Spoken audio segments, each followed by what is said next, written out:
যাদের কারণে আমরা আজকে এখানে সমবেত হয়েছি, যাদের আত্মত্যাগের মাধ্যমে আমরা আজকে এ পর্যন্ত পৌঁছতে পেরেছি। গণ অভ্যুত্থানের সেই শহীদ আত্মত্যাগকারী যারা, তাদেরকে আমরা স্মরণ, যারা গণ অভ্যুত্থানের যোদ্ধা, তাদের সবাইকে আমরা আজকে স্মরণ করে আমাদের এই অনুষ্ঠান শুরু করব। এটা খুব গুরুত্বপূর্ণ, কারণ এটা না হলে, এটা ধরো সে আত্মত্যাগ না হলে আমাদের মনে প্রশ্ন থাকলেও সেটার জবাব খোঁজার আমাদের কোনো সুযোগ থাকতো না। প্রশ্ন আমাদের মনে জল জলে পড়েছিল, বহু বছর ধরে ছিল, সুযোগ পাইনি। এই অসংখ্য ছাত্র জনতার ত্যাগের বিনিময়ে আমরা সেই সুযোগটা পেয়েছি। আমাদের প্রতিজ্ঞা হলো আমরা যেন সেই আত্মত্যাগের প্রতি অসম্মান না জানি। যে কারণে তারা আত্মত্যাগ করেছিল, সেটার জন্য আমাদের পরবর্তী সকল প্রজন্ম মনে রাখে, তাদের আত্মত্যাগকে স্মরণ করে, তাদের আত্মত্যাগকে সার্থক করার জন্য আমরা সবাই মিলে, যারা সুযোগ পেয়েছি, তারা সবাই মিলে সব রকম চেষ্টা করব তাদের সেই স্বপ্ন যেন বাস্তবায়ন করতে পারে। সেটা দিয়ে আমাদের আজকের যাত্রা পথে, এই কারণে আমরা আজকে এখানে এসেছি। অন্তর্বর্তীকালীন সরকার 6 মাস পার হয়ে গেল, প্রথম অধ্যায় শেষ। আজকের এই অনুষ্ঠানের মাধ্যমে আমরা দ্বিতীয় পর্বে প্রবেশ করলাম। ছিল প্রস্তুতি পর্ব। যে প্রস্তুতি পর্বের অনেক কিছু আপনাদের কাছে জানা, তার মধ্যে একটা বড় বিষয় ছিল যে প্রস্তুতি। এই যে স্বপ্নের পেছনে এরা আত্মত্যাগ করেছে, সেটা সার্থক করার জন্য আমরা যেন এমন একটা দেশ করতে পারি যেটা সুশৃঙ্খল ভাবে চলবে, যে আইনি কাঠামোর মাধ্যমে, যে প্রাতিষ্ঠানিক কাঠামোর মাধ্যমে স্বৈরাচারী সরকার সুযোগ পেয়েছিল, সেই ত্যাগ, সেই কাঠামো থেকে যেন আমরা পূর্ণরূপে বেরিয়ে চলে আসতে পারি। আমরা ছোটখাটো একটা হাডুডুডু খেলার জন্য ইন্টারনেট বানাই। ফুটবল খেলা তো বটে, এটা আন্তর্জাতিক খেলা, ক্রিকেট খেলা। মুখস্থ এবং সেটা আমরা মেনে চলি বলেই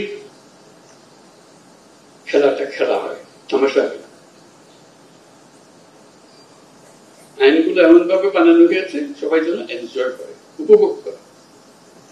কেউ যেন মনে হয়েছে কালকে এটা বদলায় হবে, তাহলে খেলা থাকে। কিন্তু আমরা আমাদের দেশকে একটা তামাশায় পরিণত করে ফেলেছি। আইন বলে কিছু নাই, নিয়ম বলে কিছু নাই।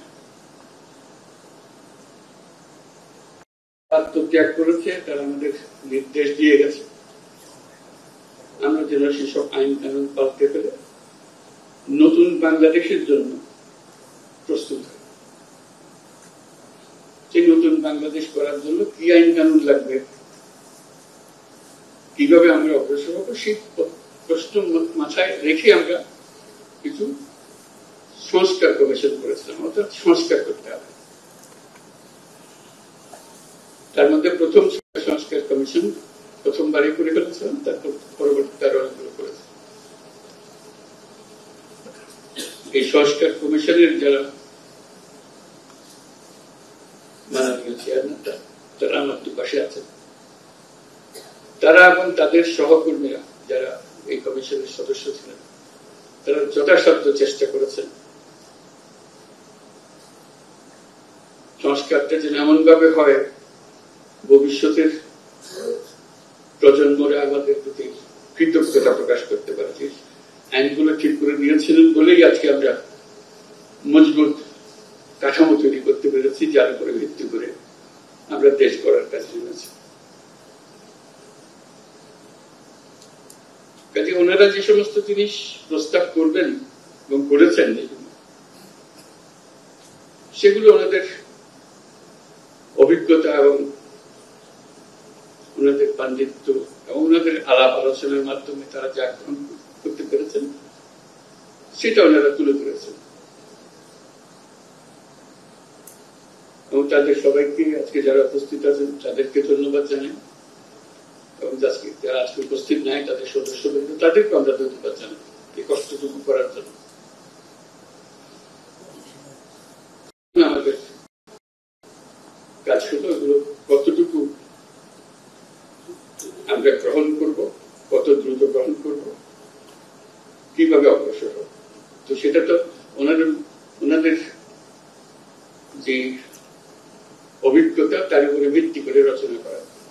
এখন আপনাদের অভিজ্ঞতা এবং আপনারা যেহেতু জনগণের নেতা, রাজনৈতিক দলের নেতা, আপনাদেরকে প্রতিনিয়ত এই আইনগুলো, নিয়মগুলো, প্রতিষ্ঠানগুলোর সঙ্গে মোকাবেলা করতে হবে। সেজন্য ওনাদের এগুলো আপনাদের সামনে দেওয়া হবে। আজকে আলোচনা শুরু করার জন্য আলোচনাটা একাডেমিক আলোচনা না, বাস্তব আলোচনা, যে কোনটা আমরা কাজে লাগাতে পারবো, কোনটা লাগবে, কোনটা লাগবে না, কিভাবে সংশোধন করলে ভালো হবে ইত্যাদি আলোচনা। ওই স্বপ্ন, যে স্বপ্ন আমরা এমন ভাবে মজবুত ভাবে আইনগুলো বানাবো যে সবাই মেনে চলবে, এবং মেনে চলার মাধ্যমে আমরা একটা সুন্দর সমাজ, সুন্দর রাষ্ট্র করতে পারবো। সে উদ্দেশ্যেই আজকে বসা, এবং কিভাবে এই আলাপটা চলবে, সংলাপটা চলবে সে সম্বন্ধে একটু ধারণা দেবেন প্রফেসর আলী রিয়াজ। এটাকে কেন্দ্র করে আমরা আরেকটা ছোট কমিশন করেছি এই 6 জনকে নিয়ে, এবং আমাকে শুধু তার মধ্যে ঢুকিয়ে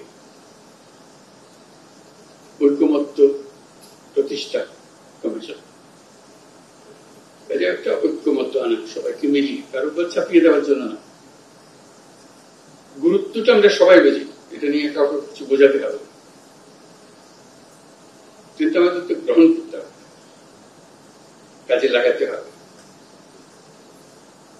এবং আজকের দিনটা একটা, যে দ্বিতীয় পর্বে শুরু করছি, একটা প্রচন্ড সুযোগ এই জন্যই যে আমরা এমন পর্যায়ে আছি এখন, আমাদের মধ্যে ঐক্যমত সৃষ্টি হলে আমরা সেগুলো কাজে লাগাতে পারি, এবং এবার কাজে লাগালে সেটা বংশ প্রজন্ম পরম্পরা সেটা চলতে থাকে, এবং একটা সুন্দর দেশ আমরা পাবো। এই ভাবনা থেকেই আমরা এগুলো গ্রহণ করি। সেই আলোচনাটা কত মসৃণ হবে, সুন্দর হবে, সেটা আপনারা স্থির করবেন। আমাদের পক্ষ থেকে আমরা সুপারিশগুলো আপনাদের কাছে নিয়ে এসেছি, এবং কমিশনের যারা সদস্য তারা আপনাদের সঙ্গে বসবে, জিনিসগুলো ব্যাখ্যা করেছেন, চাপিয়ে দেওয়ার জন্য না, চাপানোর ক্ষমতা আমাদের নেই। আমরা শুধু আপনাদেরকে বোঝানো কেন করা হয়েছিল, কি জন্য করা হয়েছিল, কোটার কারণে করা হয়েছিল বোঝানো। সেই দিক থেকে আমরা পুরো জিনিসটাকে অ্যাপ্রোচ করবো এবং এগিয়ে নিয়ে যাব। আপনাদের সহযোগিতা চাই, এটা আমি বলবো না, কারণ এটা আপনাদের কাজ, আমার কাজ না। একার কাজ না। যেহেতু আপনারা জনগণের প্রতিনিধিত্ব করেন, আপনাদেরকে বলতে হবে সমাজের কাঠামো কোন কোনকে কি করতে হবে, কিভাবে করতে হবে। কোনটা এক্ষুনি করা যাবে, যদি সময় নির্ধারণ করবে। কিছু সামান্য রদবদল থাকলে এখানে বলবেন এখানে একটু রদবদল করলে কিন্তু সুন্দর হয়ে যাবে, আপনাদের ইচ্ছা। আমরা শুধু সাচিবিক কাজগুলো আপনাদের করে দিলাম, আপনাদের সহায়তা দেব ব্যাখ্যা করার জন্য, ব্যাখ্যা দেওয়ার জন্য। এই 6 মাস, যে 6 মাসের কথা বললাম, এটা পরবর্তীকালীন সরকারের জন্য খুব গুরুত্বপূর্ণ সময়। আমরা একটু লন্ডভন্ড অবস্থার মধ্যে দায়িত্ব নিয়েছি, চেষ্টা করেছি এটাকে কোন রকমে সচল করার জন্য, কাজে লাগানোর জন্য। কিন্তু এই 6 মাসের যে অভিজ্ঞতা, সেটা আমাদের সবাইকে একটা প্রচন্ড সাহস দেবে। এই 6 মাসের অভিজ্ঞতা হলো আমাদের দলমত নির্বিশেষে সাধারণ মানুষ সহ, রাজনৈতিক ব্যক্তি সহ, রাজনৈতিক নেতৃত্ব সহ সবাই যে সমর্থন দিয়েছে এই অন্তর্বর্তীকালীন সময়, এটা বোল্ড লেটারে লেখা থাকবে যে সমর্থন আমরা করতে পারি, আমরা একত্র হতে পারি। আমাদের মধ্যে অনেক তর্ক বিতর্ক করা, দূরত্ব সৃষ্টি করার হয়তো প্রবণতা আছে, কিন্তু এই একটি জায়গায় আমরা এখনো এক আছি এবং আগামীতে আমরা এক থাকবো, সে বিশ্বাস আমার আছে। এইটা যদি ঠিক থাকে, যেভাবে আমরা প্রথম অধ্যায় আমরা শেষ করলাম, দ্বিতীয় অধ্যায়ে যদি আমরা ঠিক রাখতে পারি, তৃতীয় অধ্যায়ের জন্য আমাদের কোনো চিন্তা নেই, আমরা নিশ্চয়ই নতুন বাংলাদেশ বানাতে পারবো। একটা জিনিস আমাদেরকে পরিষ্কার থাকতে হবে, এটা একটা মস্ত বড় শক্তি। প্রথম অধ্যায় যেভাবে আমরা কাটালাম, এবং এই কাটানোর মধ্যে যে সমস্ত শক্তি আমাদেরকে ব্যাহত করার চেষ্টা করেছে, আমাদেরকে ভুন্ডুল করে দেওয়ার চেষ্টা করেছে, তাদেরকে সুন্দরভাবে সবাই মিলে মোকাবেলা করতে পেরেছে। দ্বিতীয় পর্ব এই হাঙ্গামা হবে, কারণ যাদেরকে বাংলাদেশের মানুষ তাড়িয়ে দিয়েছে, অস্বীকার করেছে, তাদেরকে ত্যাগ করেছে, তারা ফিরে আসার জন্য অত্যন্ত ব্যাপক। প্রতিটি দিন তাদের জন্য মূল্যবান দিন, দেরি হলে তাদের জন্য অসুবিধা। সেজন্য আমাদেরকে শক্ত থাকতে হবে, মজবুত থাকতে হবে, এবং আমরা যেগুলো আলাপ করছি সেগুলো মতভেদ থাকবে, কিন্তু আমরা এর অর্থ নয় যে আমরা একত্র নই, আমরা একত্রে থাকবো। এই প্রথম পর্বের আরেকটা অভিজ্ঞতা হল একই সঙ্গে এই যে আপনাদের সমর্থন, জনগণের সমর্থন ছাড়া আন্তর্জাতিক বিশ্বের সমর্থন। আপনারা হয়তো লক্ষ্য করেন সারা পৃথিবী জুড়ে আমাদের প্রতি একটা বড় রকমের সমর্থন গড়ে উঠেছে, যে কারণে অপর পক্ষ সুবিধা করতে পারছে, পদে পদে ব্যাহত হচ্ছে। যেখানে যাই বহু গল্প রচনা করেছে, সে গল্প টিকাইতে পারতেছে, শেষ মিস্টার ট্রাম্পের হাতেই আবার সে গল্প চালাতে গিয়ে চালাতে পারল না। যত ছোট রাষ্ট্র, বড় রাষ্ট্র, ধনী রাষ্ট্র, মাঝারি রাষ্ট্র, সবাই আমাদের সমর্থন দিয়েছে। কেউ কোন রকমের দ্বিধাগ্রস্ত হয়। তাদের ভাষা শুনলে আমাদের কাছে অবাক লাগে। আমরা যখন তাদের সঙ্গে কথা বলতে বসি, বিস্তারিত জানার আগে প্রথমে বলে কি লাগবে বল, আমরা আছি। এর চেয়ে পরিষ্কারভাবে কথা বলা একটা রাষ্ট্রের প্রধান কিংবা প্রধান নির্বাহী আর কি হবে। এবং তারা এই পর্যন্ত সেটা মেনে গিয়েছে এবং চালাচ্ছে এবং ক্রমাগতভাবে তাদের সমর্থন বাড়াচ্ছে। কাজে আমাদের এই যে দুই সমর্থন, আভ্যন্তরীণ একটা সমর্থন, আন্তর্জাতিক একটা সমর্থন, এই দুই সমর্থনের ভেতর দিয়ে আমরা যদি এই নতুন বাংলাদেশ গড়তে না পারে, এটা আমাদের কপালের দোষ বোঝা ছাড়া কি বলব। আমরা এই সুযোগ ছাড়তে চাই না। আন্তর্জাতিক মহলও আমাদেরকে জিজ্ঞেস করে, তোমাদের অর্থনৈতিক দিক থেকে আমরা সাহায্য করতে পারি, কিন্তু সংস্কারের ব্যাপারে তো আমরা সাহায্য করতে পারবো না, তোমাদের কি করতে হবে। এই জন্য যেটা মনে করিয়ে দেয় যে তোমাদের এই সংস্কারটা দরকার, তা না হলে এই যে পরিবর্তন টিকে রাখা যাবে না। আবার কয়েকদিন পরে আরেক মহাক্ষমতার সাথে আরেকজন একদিকে এগিয়ে যাবে, দণ্ডবন্ধ করে দেবে। আমাদের যতজন আন্তর্জাতিক মহলের সমর্থন এবং সহায়তা এবং শুভেচ্ছা, এটা আমাদের জন্য মস্ত বড় সম্পদ। শুধু ভাবা জন্য যত রকমের সাহায্য লাগে, আমরা তাদেরকে বহু রকমের স্বপ্নের কথা বলেছি, এই করতে চাই, এই করতে চাই। তাদের জবাব হলো যে আমাদের তো কোনো অসুবিধা নেই, তোমরা করতে পারলে আমরা আছি তোমাদের সাথে। কোন কোন রাষ্ট্র যারা খুব শক্তিমান রাষ্ট্র এমনও বলেছে এই কাজটা করার জন্য তোমরা যদি মনে করো একজন স্পেশাল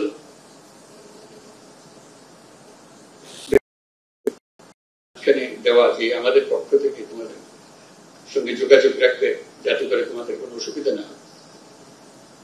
শুধু সমর্থন না, সমর্থনটা কাজে লাগানোর জন্য আয়োজনটা করে দিচ্ছে। কাজে এই প্রেক্ষিতে আমরা এই কাজে নামছি, দ্বিতীয় অধ্যায়ে নামছি। এটাতে আমাদের ব্যর্থ হবার কোন সুযোগ নেই, আমরা ব্যর্থ হতে চাই না। নানা জনের নানা মতামত থাকবে, তা তো বটে, সেটিও তো সমাজ। এরা সমস্ত জিনিস বিবেচনা করে, দেশের অভিজ্ঞতা বিদেশের অভিজ্ঞতা বিবেচনা করে এটা সুপারিশ মালা তৈরি করে নিয়েছে। মূল্যবান সম্পদ, এই সম্পদ বাংলাদেশের ইতিহাসে রক্ষিত হবে, যেটা এই সুপারিশ করেছে। বাস্তবায়ন করব, তাদের জন্য আপনারা নির্দেশনা দেবেন যেগুলো করে এই ব্যাপারে সবাই মিলে। এতে একার বাংলাদেশ নয়, সবার জন্য। আপনারাও সবার সঙ্গে পরামর্শ করেন কোনটা খুঁজে ভালো। এই যে নীতিমালা আইন কানুন বানিয়ে দেবো ক্রিকেট খেলার মতো, একবার বানিয়ে দিলে এটা বকে চলতে থাকে। এটা একটা ট্রান্সপারেন্ট জিনিস হবে।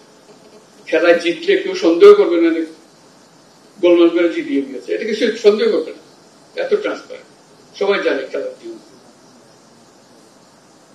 এখন যে খেলা চলতেছে এটা খেলা জিতলেও ঠিক মতো জিতলেও সন্দেহ লাগে, বুঝলে কিছু একটা কলকাঠি নাড়ি করেছে। এই কলকাঠি নাড়ার বিষয়টা আমাদের মনের মধ্যে খেতে গেছে।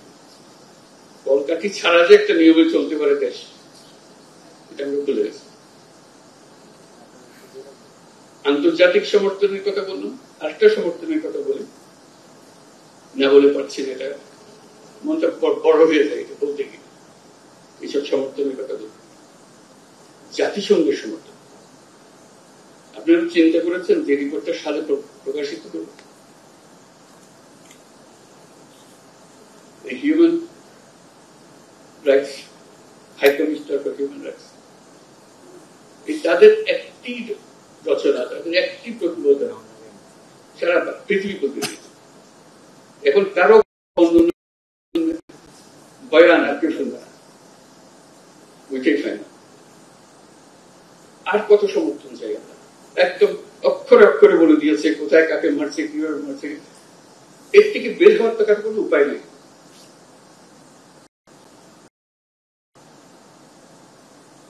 বাংলাদেশকে ঘিরে যে অপপ্রচার চলছিল, এক প্রতিবেদনে সমস্ত সমাপ্ত। বলতে পারবে কিন্তু কোন আওয়াজ বেরোবে না। তো সেরকম সমর্থন এবং অন্যান্য প্রতিষ্ঠানের প্রতিবেদন বের হয়েছে, তাদেরও খুবই জোরালো বক্তব্য। আমরা সেদিন আয়নাঘরে গেলাম, মানে মানুষ কত নির্মম হতে পারে, বিভৎস দৃশ্যের সৃষ্টি করতে পারে, নৃশংস করতে পারে, এর চেয়ে বড় নমুনা পাওয়া যাবে। আমাদের শুধু দেখতে কষ্ট লেগেছে, যারা বছরের পর বছর সেখানে থেকেছে, আপনাদের মধ্যে আছে, তাদের কথা চিন্তা করুন। তাদের প্রতিটি বর্ণনা, তাদের প্রতিটি অভিজ্ঞতা এই গুম কমিশনের রিপোর্টের মধ্যে সব তুলে ধরা হয়েছে। পত্রিকা প্রকাশিত হওয়ার পরে দেশের ভেতরে এবং আন্তর্জাতিকভাবে মানুষ প্রথম বুঝতে পারলো আমরা কিসের কথা বলছি।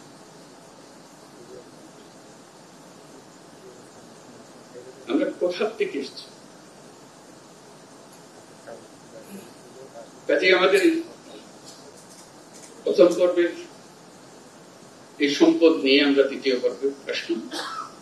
দ্বিতীয় পর্বের সমাপ্তিতেও যেন আমরা উৎসাহ বোধ করি যে হ্যাঁ, আমরা আনন্দ বোধ করি যে আমরা আমাদের যে দায়িত্ব দেওয়া হয়েছিল আমরা সুন্দরভাবে খুব খুশি বুকে সেটা সম্পন্ন করতে পেরেছি। নতুন বাংলাদেশের জন্য এখন তৈরি আমরা যে নতুন নির্বাচনের মাধ্যমে যে সরকার গঠন হবে সেটার ব্যাপারে আর কোনো প্রশ্ন তুলবে না, যেহেতু আইন কানুন এগুলো সব এখানে আমাদের জানা আছে এবং এর মধ্যে রয়েছে, নির্দিষ্টভাবে রয়েছে। এটা নড়চড় করার উপায় কারো থাকবে না। আইন বানানোর কথা, আর এটাকে নড়চড় করতে সুযোগ না দেওয়া সেটার কথা। সেটার জন্য এতগুলো কমিশন বানাতে হয়েছে, কোন দিক থেকে কোথায় কোনটা করতে হবে সেটা। আজকে আমাদের সেই দ্বিতীয় পর্ব শুরু। আপনারাই এই দ্বিতীয় পর্ব স্রষ্টা, আপনারাই এগুলো জাতির সামনে নিয়ে আসবেন। আপনাদের সঙ্গে সহযোগিতা করার জন্য আমরা কমিশনের মেম্বার ওনারা নিয়োজিত থাকবেন, যাতে করে আলাপ আলোচনা করে দ্রুত আলোচনা করার বিষয় না, এটা দ্রুততম সময়ের মধ্যে আমরা যাতে সিদ্ধান্তগুলো নিয়ে কাজে নেমে যেতে পারি, কোনটা কখন করবো সেগুলো নিয়ে আসতে পারি। আমাদের এই দ্বিতীয় পর্বের শুভ সূচনা কামনা করে আমি আমার বক্তব্য শেষ করছি। আপনাদের সবারই এই কাজের সাথে উৎসাহ সহকারে দায়িত্ব একটা দিয়েছে সেজন্য না, আপনি ইতিহাসের একটা বড় গুরুত্বপূর্ণ ভূমিকা পালন করতে যাচ্ছেন। আল্লাহ মেহেরবানি করে আপনাকে সুযোগ দিয়েছে, সেই সুযোগটা পালন করার জন্য, দায়িত্বটা পালন করার জন্য, আল্লাহর মেহেরবানির প্রতি শুকরিয়া আদায় করার জন্য। যে একটা নির্বাচন সাধারণভাবে হলে একটা সময়ের জন্য আমি জনগণের উপকার করতে পারি, অপকারও করতে পারি যদি আইন খারাপ থাকে, কিন্তু একটা সময়ের ব্যাপার না। এটা যদি আমরা ঠিক মতো করি, বাংলাদেশ জাতি হিসেবে যতদিন টিকে থাকবে ততদিনের জন্য সেই অবদানটা রেখে গেল। সেটার জন্য আমরা সঠিকভাবে করতে হবে, আল্লাহ আমাদেরকে সেই ক্ষমতা